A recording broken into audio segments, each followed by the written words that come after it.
What are small modular nuclear reactors? And to what extent do they represent a solution to the long-term energy and climate needs of the world?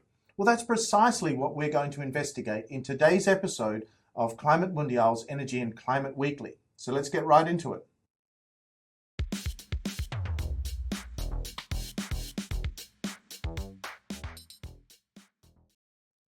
The inspiration for today's video comes from a viewer discussion which actually developed on a video that I posted recently about the Australian federal election and the policies that arose during that, in particular the one that proposed to build nuclear energy in Australia. Now, a lot of the viewers were commenting on small modular reactors, and so I thought it would be a good idea to do a deep dive on that particular topic. And in doing so, I've done some research using scientific literature published in the last year or so to assist, as well as the general knowledge of the area that I have myself. So it is in that context that today's video is presented. So the first thing to do here is to actually define what a small modular reactor, nuclear reactor, would be. Well, in principle, there are a number of characteristics that would suggest something is a small modular reactor. The first of those is that the installed electrical generating capacity of the kit concerned would be around 300 megawatts electrical output or less. So that's very important in terms of the definition. The second is that the design of the plant lends itself towards prefabricated construction. So that's as opposed to much larger scale nuclear technology that we have seen around the world implemented on many occasions, where the construction of the reactors actually takes place in situ or on site, whereas a small modular reactor lends itself towards being prefabricated and then delivered to a construction site. Another characteristic is that we generally have a thermal process at a small modular reactor, which is then coupled to an electrical synchronous generator. So in that sense, we also have some electrical output as well as thermal output. And so the most efficient applications of small modular reactors are likely to come where there's also a use for the waste heat, which can't be converted into electricity, and that provides more utilization, if you like, of the overall energy. And the final characteristic is that small modular reactors can be used in either grid-connected situations or indeed can be used in microgrid or off-grid island applications as well. So they might be suitable, for example, in mining provinces and other areas which are a long way from connected grids but still need energy all the same. And so what would be the main benefits of having small modular reactors? Well, I guess the first one is that nuclear energy, if used for electricity generation, can actually generate with little or no greenhouse gas emissions. And so that represents an opportunity to provide baseload electricity generation as an alternative to coal and other fossil fuels, and actually assist in this effort towards reducing emissions and dealing with climate change. So that's a very important one. The second element is that because it's a baseload form of generation, it can actually assist in accommodating higher levels of renewable energy penetration in grids by providing things like frequency support. And we've talked about that in previous videos. I'll link to those in the description as well. But that's a very important potential benefit of a small modular reactor. And thirdly, the fact that small modular reactors lend themselves towards modularity and prefabrication means that the construction of a lot of the reactors can actually take place in a factory environment, and then they can be delivered to site, and that would reduce the timeframes needed to actually construct projects, which has become a significant issue with a lot of large-scale nuclear projects around the world in the modern era, is that timeframes for construction have generally taken longer in practice than they were estimated beforehand. So that's another really important benefit that potentially is on offer through small modular reactors.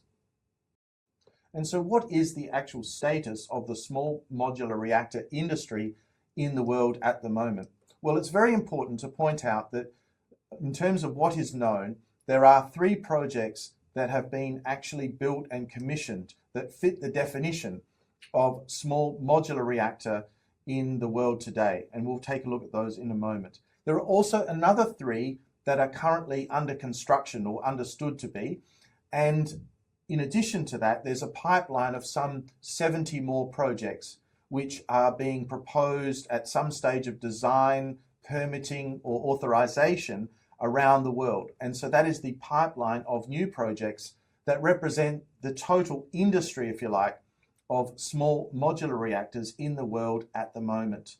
Now, in terms of the projects that have actually been built, let's now take a look at those. And so now if we look at these projects, there are essentially 3, 2 of which are located in China and 1 of which is located in Russia. The first project ever commissioned was a 2.5 megawatt project, so a reasonably small one at the Tsinghua University in China. Then a 35 megawatt project developed by Rosatom in Russia, which is actually a floating small modular reactor at Academic Lomonosov. And the third project, which was commissioned in 2023, is a 210 megawatt project also at Tsinghua in China. And so if we look now at the projects that are under construction, there are also another 3 here. The first is a 27 megawatt project being developed in Argentina. The second is a 125 megawatt project in China. And the third is a 300 megawatt project, which is at the upper limit, if you like, of the definition that I provided earlier of a small modular reactor. And that is also being developed in Russia. And so what we can see is that clearly, in terms of constructed projects and projects under construction, the heavy lifting here has largely been done in countries like China and also Russia. It's understood that Russia in particular has been able to harness technology that's previously been used for sea vessels and also particularly for ice cutting, which have been fueled with nuclear fuel. And actually that technology has provided a useful platform to then be able to develop small modular reactors. The Chinese effort, which is clearly being done at large scale through consortia, university and also private sector and firms working together in consortia to develop this technology. But that is not to say that the small modular reactor industry is exclusively for China or for Russia. And in fact, we see that there are lots of companies around the world, also from Europe and the United States, that are very active. Companies like Rolls-Royce, like Westinghouse and so forth, are very actively involved in the development of small modular reactors. And in terms of countries that are interested in hosting these projects, there is a very wide spread. If one looks through this pipeline of 70-odd developments, we can see that there are projects being proposed around Europe. There are also projects in places like Japan, South Korea. There are even suggestions that a lot of Southeast Asian countries are very interested in the technology. We've seen that there's a project under construction in Argentina, and that's representative of a general interest that exists across Latin America. And there are also proposals to implement projects in the United States. There are other investigations being done on the potential use of small modular reactors to support things like desalination in the Middle East and the Gulf region. So there are definitely lots of projects being proposed and considered all over the world, which represent, if you like, that pipeline of some 70 new projects that are being considered around the world. And a lot of research and development investment is going in to industrial firms around the world who are actively seeking to develop the small modular reactor technology. And so the next really relevant question to ask about small modular reactors is what specifically is the cost of a small modular reactor compared to other alternatives? And this is a really interesting one because the promise of small modular reactors is a much more cost-effective way of developing and implementing nuclear energy than the large-scale alternative that we've all become accustomed to. However, because the industry itself is really at the proof of concept and commercialization stage, we haven't yet seen the progress on costs that ideally is going to be possible into the future. But this is fairly normal with respect to proof of concept technologies. And if we look, for example, at things like solar PV and also wind technologies, generally speaking, at the very beginning of the commercial life of those technologies, they were more expensive and needed some support through things like feed-in tariffs and other market-based instruments to actually encourage the deployment of those kinds of renewable technologies once it was known that the technologies were available and actually could be built at scale. And over time, those types of mechanisms allowed manufacturers to scale up production to reduce the unit costs of the output. And over time, we have seen significant reductions in those technologies. Well, the same logic is understood to be applicable to small modular reactors after proof of concept has taken place. Now, there are a number of debates going on about how rapidly one could expect the price of small modular reactors to reduce with scale being added to the market. And there's in particular quite an interesting academic discussion, and I'll put links to those papers in the description below, have disagreed about the learning rates and also the scale rates associated with the rollout and full development of a small modular reactor industry. Suffice to say, it's a little bit unknown at the moment how quickly the small modular reactor industry can actually scale up and deliver cost-effective solutions in the market context. However, the promise of small modular reactors definitely is that there'll be some efficiencies that can be gained, and there'll be advantages with respect to other nuclear technologies that are usually deployed at larger scale. And it would be very difficult to present information about anything nuclear related without also addressing the safety issues. So I'm going to do that very briefly now, but I'm going to focus on issues that relate to safety on small modular reactors as opposed to the more general question about nuclear safety and nuclear energy generation. So the discussion in the market at the moment and also in the scholarly domain is in disagreement. There are some scholars and some analysts who believe that as a result of small modular reactors, the risk of nuclear accidents would actually increase. And the reason for that is because there are going to be more projects, obviously at a smaller scale, but this would lead to the application of nuclear energy generation technology in more locations. And more locations simply means more opportunities for something to go wrong. That's one way of examining this and looking at the issue of safety. But on the flip side, there are other arguments that suggest that because the projects will be limited in their capacity, so up to 300 megawatts of electrical output, that this would actually reduce the risk, because in the low probability event that something does go wrong, the actual consequence of the failure will be less because the size of the project is lower. So as you can see, there are various discussions which are centering around advantages as well as disadvantages from a safety perspective of small modular reactors, which are different from the more general discussions that people tend to have about nuclear safety when we talk about the larger scale projects that have been implemented.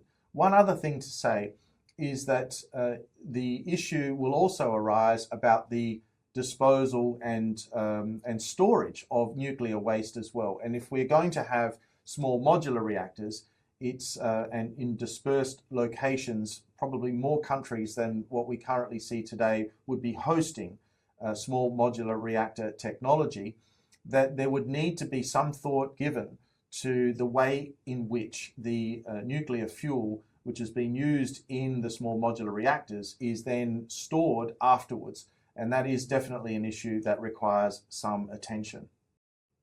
And so there we have it. There's a brief summary of the state of play in the industry, which we can call the small modular reactor industry. Clearly, we can see that there's a lot of effort being made in a lot of countries, in particular China and Russia, but also across Europe, America, North America, places like South Korea, Japan, Also Canada investing significantly in the development of technologies that can fit the description of small modular reactor. The potential benefits of actually having a small modular reactor industry are quite clear from a climate and overall energy security perspective, and this would provide a realistic alternative perhaps to the replacement in the longer term of coal-fired electricity generation across the world, and that would really help with the overall effort to reduce emissions. But there is going to be a discussion that will need to take place about the overall economics of the industry, because at the moment we're talking about an industry which is really at the proof of concept stage globally. There are very few implemented projects that are actually operational globally, but the promise of reducing the cost curve associated with small modular reactors is definitely there.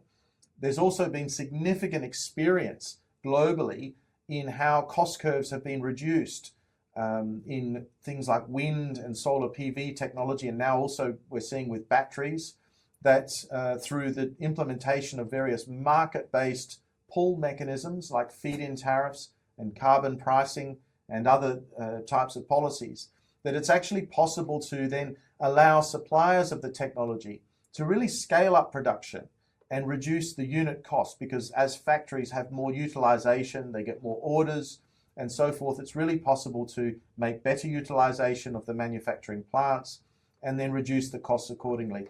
And all we need to do is have a look at what's happened in the wind and the solar PV and now in the battery industry to really understand that what kinds of things are possible.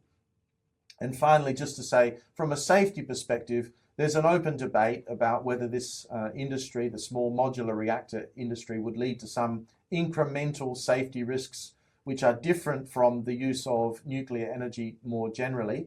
And that's an open question and clearly needs to be addressed at some point. So does the additional, if you like, need to have nuclear waste storage, which would arise as we see more countries adopt this kind of technology. But hopefully you found that a useful, let's say, introduction and summary of the state of play with small modular nuclear reactors. But what do you think? Do you think this is a promising technology for the future? Or have you got some concerns? Please let me know by making a comment below. If you've liked this video, please do click like. And if you haven't already done so, please subscribe to the channel. That would be fantastic.